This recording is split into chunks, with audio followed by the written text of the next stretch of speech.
L'chaim, l'chaim.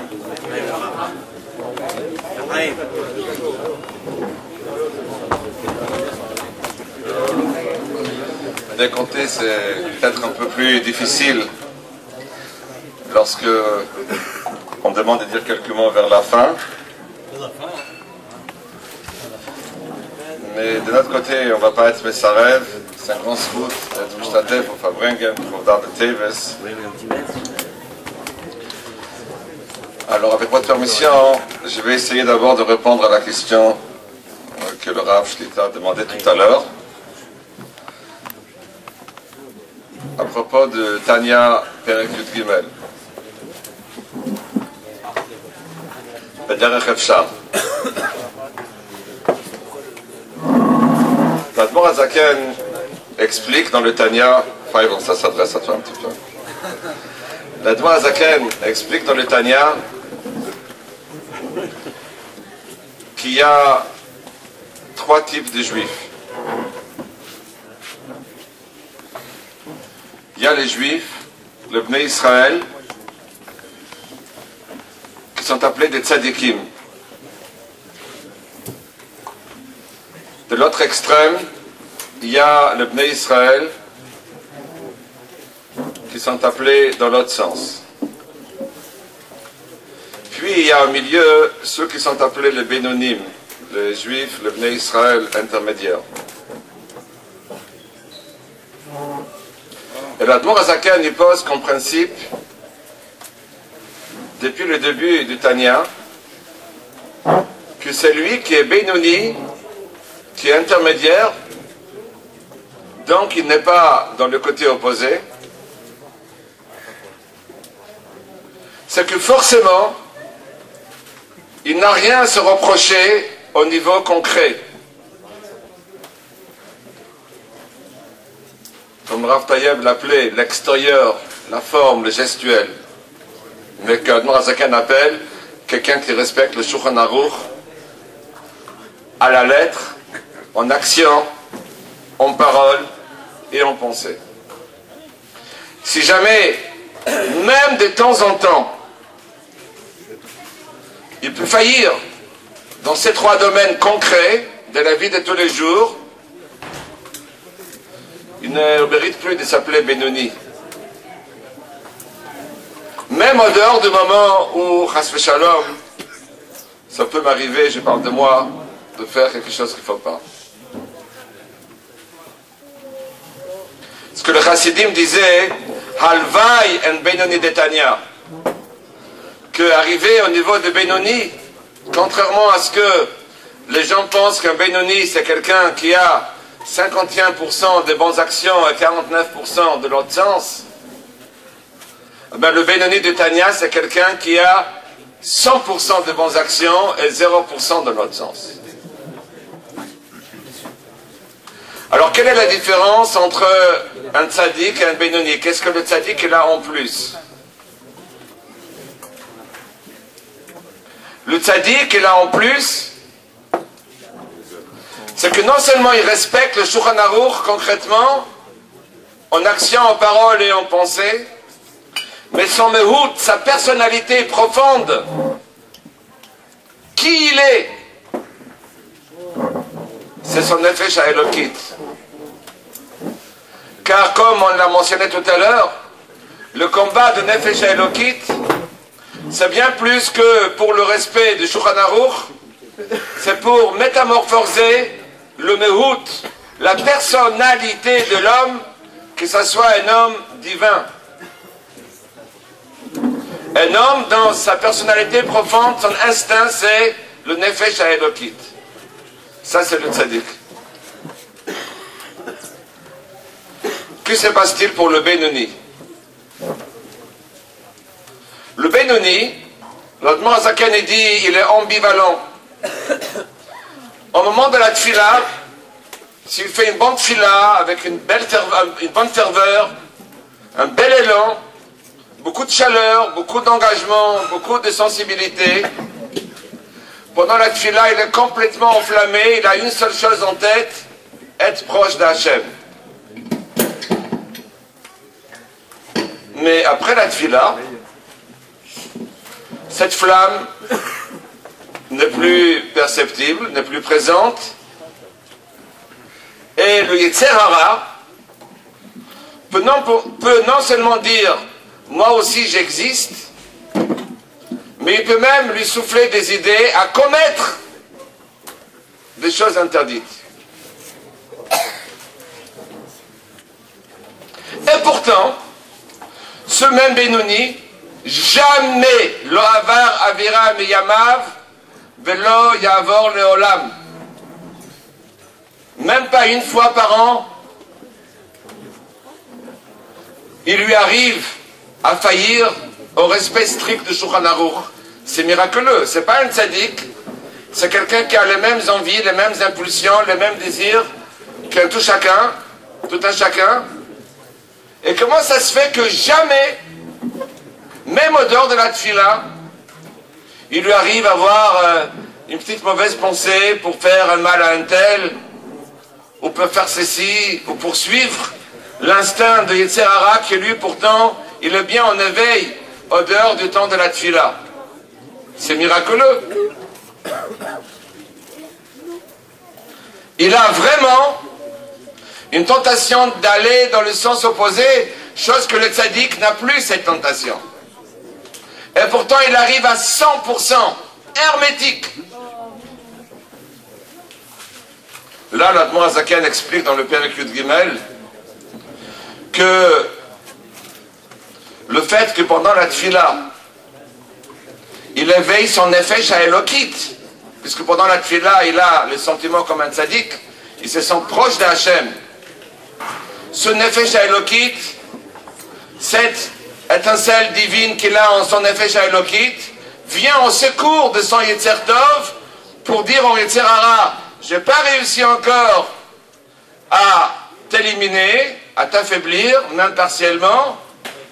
Par contre, stop ici, tu ne pourras jamais franchir les portails concrets de ce que l'Admor HaZaken appelle la ville en miniature, l'homme, en ce qui concerne le concret, la marshava d'Ibur au Maaseh. Je ne sais pas si c'est une bonne réponse, mais j'ai tenté de répondre. Je vais dire, bon, le Rav dit c'est pas la réponse. L'chaim.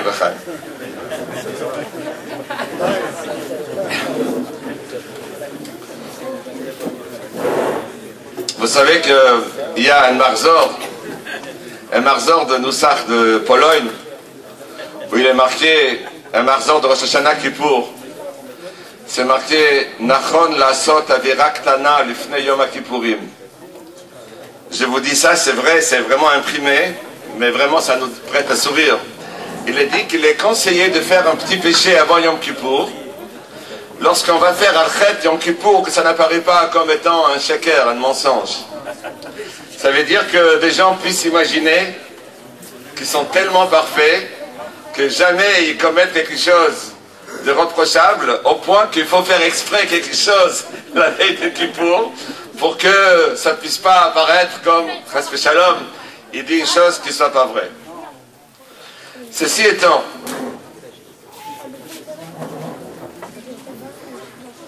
on parle beaucoup d'Admor HaZaken. Le Rabbi explique un concept, un yesod, une base, que chaque fois qu'il y a un rabbi qui remplace le rabbi d'avant, qu'on appelle en hébreu Memale Makom, ça veut dire premièrement qu'il se substitue entièrement pour prolonger l'action du rabbi qui était avant lui. Comme le rabbi en Tafshin Yud Aleph en 1951, on sait que pendant plusieurs mois, au moins officiellement, le rabbi avait d'une manière obstinée refusé de prendre la Nessiout, malgré les demandes répétées et insistantes de Chassidim. Et un jour, le rabbi est revenu du Ohel, et après il a fait Fabringen, il a dit Nishmato bi, que la Neshama du rabbi précédent est maintenant en lui. Donc, l'Admor HaEmtsaï, c'était l'Admor HaZaken,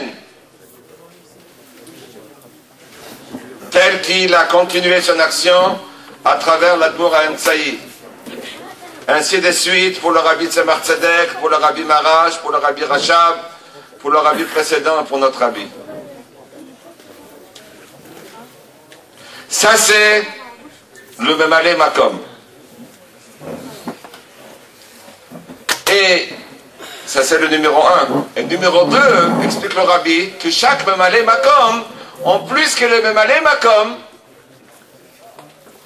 dans chaque génération, il est ajouté, et dans Torah Chassidut, en profondeur, en largeur, en quantité, en qualité, de nouveaux Chidushim, et Bichlal, de nouvelles actions, en fonction des besoins de la génération, et pour continuer jusqu'à achever les préparatifs pour l'arrivée de Mashiach. Ça veut dire en d'autres termes que l'Admor Hazaken de Chavdalet Tevet, il est pour nous, il est la prolongation de l'Admor Hazaken, il est pour nous notre Rabbi. Et il y a une chose intéressante. Le Rav Kahn a expliqué tout à l'heure que la Istalkut de Chavdalet Tevet a été Bederech HaTeva lorsque l'Admor Hazaken avait fui l'armée française.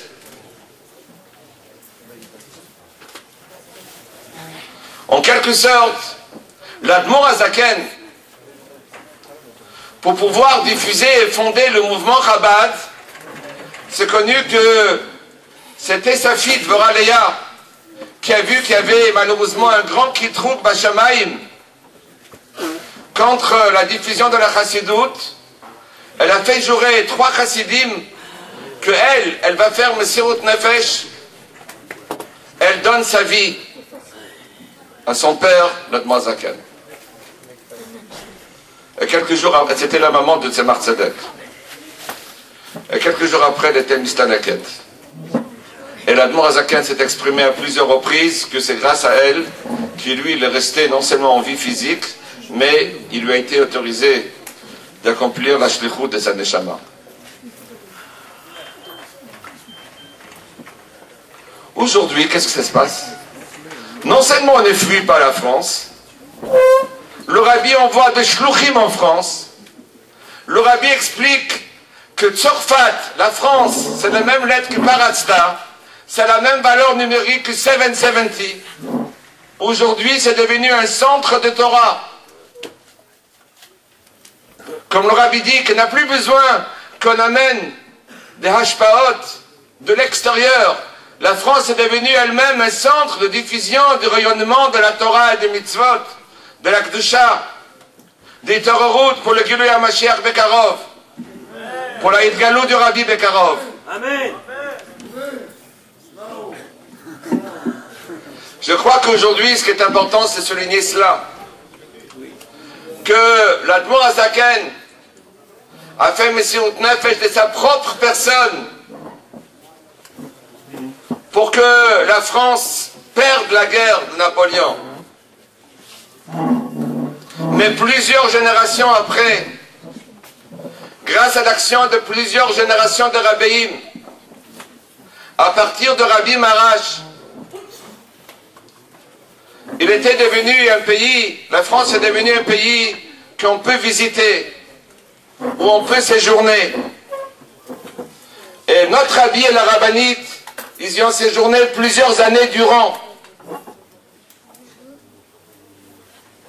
au point de transformer cette terre maudite en une terre bénie, en une terre fertile, comme le Rabbi a écrit à l'ex-président Chirac par l'intermédiaire de Rav, que grâce à la Chassidut, la France est devenue une terre fertile pour le judaïsme. C'est une parole du Rabbi. Et ça, c'est grâce aux Chassidim qui ont fait Messirut Nefesh, dont tout à l'heure on a mentionné. Et parmi eux, la Rayot Shebachavura, c'est le père de Rav Meir Simcha, Rav Charlemagne Kalmason, que Hachem lui donne une longue vie et une refoua shlema, la Richut Yamim Veshanim Tovot.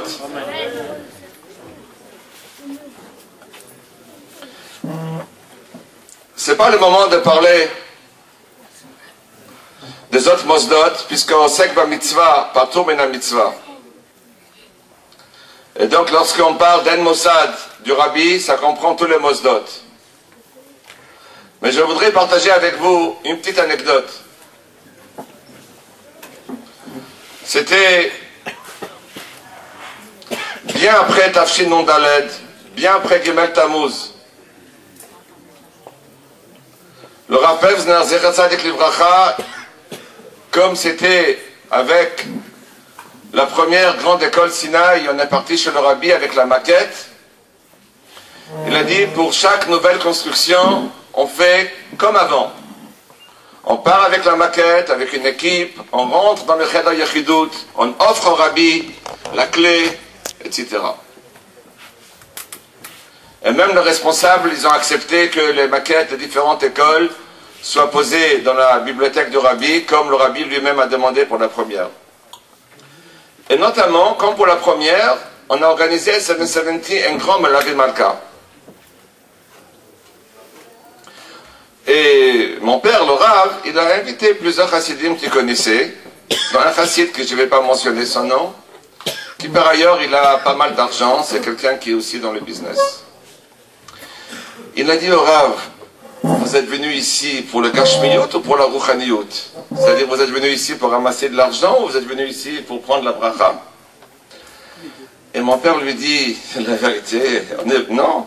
Il a dit, on est venu ici pour demander la bracha au Rabbi, pour réussir, comme c'était avant. Et mon père lui a dit ça avec tellement de simplicité et de vérité, de profondeur. C'était sincère, c'était naturel. Il dit, c'est pas possible. Donc vous me demandez même pas de l'argent. Je vais vous donner de l'argent. Je suis sûr que ce même chassid, si le Rav lui aurait demandé un don, il aurait fait $18, $50, $100, $1000, mais jamais un don comme il a fait. Il a dit, on est venu ici pour demander la bracha du Rabbi. Alors comme mon grand frère, le Rav Shlita qui continue, qui était Yoresh de mon père en Rabbanout, a dit tout à l'heure, on fait un Fabringen, on ne parle pas d'argent. Tout va bien. Mais c'est comme l'histoire de Shlomo HaMelech. Où Hachem lui a dit, qu'est-ce que tu veux? La richesse ou l'intelligence? Il a dit l'intelligence. Il a dit, parce que tu étais intelligent, pour ne pas demander l'intelligence, pour ne pas demander l'argent, le kavod, tu auras et l'intelligence, et l'argent, et le kavod. En tout cas, toute la Kila Chabad et tous les shluchim sont très heureux que grâce à la persévérance, au Messirut Nefesh, de ceux qui ont fondé cette école, et ces Mosdot, et cette Kilat Shneor, dans les années où c'était de véritable héroïsme. Mais Simche, je dois te dire, nous on est des, comme on dit en anglais, des chocolate children. Nous on est comme des jeunes de chocolat. Nous on est venus après la bataille. Donc grâce à ce Messirut Nefesh, Baruch Hashem, on voit que le Rabbi, il protège ses shluchim. Et même si Bederech HaTeva, on ne voit pas d'issue, j'ai pu assister à quelques petites scènes pour vous dire que c'est vraiment des miracles ouverts auxquels on a pu assister. Que Hashem fasse que ce miracle continue jusqu'au bout, jusqu'à l'aboutissement, et que Bekarov Mamash, vous puissiez partir avec un grand groupe chez le Rabbi et lui donner la clé en disant que c'est toi le patron, c'est toi le propriétaire de ces murs et de tout ce qui se trouve dedans.